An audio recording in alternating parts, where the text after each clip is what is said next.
कितना बढ़िया होता सोचते और अमीर हो जाते। Think and grow rich. Napoleon Hill की यह मशहूर किताब न केवल आपको पैसे कमाने के तरीके सिखाती है, बल्कि जीवन के हर क्षेत्र में कामयाबी पाने के लिए आपका नजरिए बदल देती है। इस किताब में ना तो कोई जादुई फार्मूला है, ना ही कोई ऐसा रहस्य जो एक रात में आपकी किस्मत बदल दे, बल्कि इसमें तो खास सोच और समझ है जिसने इतिहास के कुछ सबसे बड़े बिजनेसमैन, इन्वेस्टर और लीडर्स को सफलता की ऊंचाई तक पहुंचाया। नेपोलियन हिल ने इस किताब के लिए 20 सालों तक रिसर्च की और ऐसे कई लोगों के जीवन का अध्ययन किया जो अपने समय में बेहद सफल थे। हिल को खुद एंड्रयू कार्नेगी जैसे उस समय के सबसे अमीर व्यक्ति ने यह जिम्मेदारी दी थी कि वो दुनिया को बताए कि सफलता का असली रहस्य क्या है। इस रिसर्च के दौरान हिल ने Thomas Edison, Henry Ford, Alexander Graham Bell जैसे कई महान लोगों से सीखा और पाया कि सभी में कुछ समान गुण होते हैं जो उन्हें सबसे अलग बनाते हैं। इस किताब का सबसे पहला प्रिंसिपल यह है कि हमारी सोच में वो ताकत है जो हमें हर मुश्किल पार करा सकती है और हमारी ज़िंदगी पूरी तरह से बदल सकती है।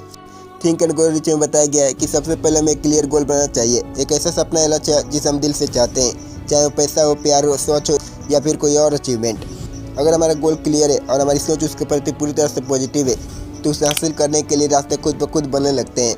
किताब में एक और महत्वपूर्ण बात कही गई है, आस्था या विश्वास। हिल के अनुसार किसी भी बड़े लक्ष्य को हासिल करने के लिए विश्वास का होना बेहद जरूरी है। विश्वास जो खुद में और अपनी क्षमताओं में हो, इसके बिना किसी भी सफलता की यात्रा अधूरी है। हिल का मानना है कि अगर हम अपने लक्ष्य में पूरी तरह से विश्वास रखते हैं तो हर मुश्किल में हमें एक राह दिखाई देती है। यह विश्वास हमें डर और संदेह से बाहर निकलता है और हमारी क्षमताओं पर यकीन करना सिखाता है। एक और अहम विचार है कि केवल सोचना ही नहीं बल्कि अपने विचारों को कार्य में बदलना भी जरूरी है। सिर्फ इच्छा रखने से कुछ नहीं होगा, इसके लिए कदम उठाने पड़ते हैं। नेपोलियन हिल का मानना है कि जब हमारा लक्ष्य स्पष्ट होता है और हमारी सोच उस पर केंद्रित होती है तब हमें उसके लिए प्लान बनाना चाहिए और उस पर अमल करना चाहिए। उन्होंने इसे ऑटो सजेशन या आत्म सुझाव का नाम दिया है, जिसमें व्यक्ति अपने दिमाग को इस हद तक प्रेरित करता है कि वो अपने सपने को सच मानने लगता है और उसके अनुसार काम करना शुरू कर देता है। जब हम खुद को यह यकीन दिला देते हैं कि हम सफल होंगे तब असली बदलाव शुरू होता है। हिल ने अभी समझाया कि हमारे आसपास के लोग, हमारा वातावरण हमारी सफलता पर बड़ा असर डालते हैं। इसीलिए उन्होंने मास्टरमाइंड ग्रुप का कंसेप्ट दिया है। मास्टरमाइंड ग्रुप का मतलब है ऐसे लोगों का समूह जो आपकी सोच और सपनों को समझते हैं और आपको सपोर्ट करते हैं। जब हम ऐसे लोगों के साथ समय बिताते हैं जो पॉजिटिव होते हैं तो हमें खुद भी प्रेरणा मिलती है। इस समूह के विचार और अनुभव से हम नई रणनीतियाँ सीख सकते हैं और चुनौतियों का सामना कर सकते हैं। हिल इस बात पर भी जोर देते हैं कि असफलता किसी भी लक्ष्य की यात्रा का एक अहम हिस्सा है। उनका मानना है कि जब तक हम असफल नहीं होते तब तक हम यह नहीं जान पाते कि हमें कमी कहाँ है और हम कहाँ सुधार कर सकते हैं।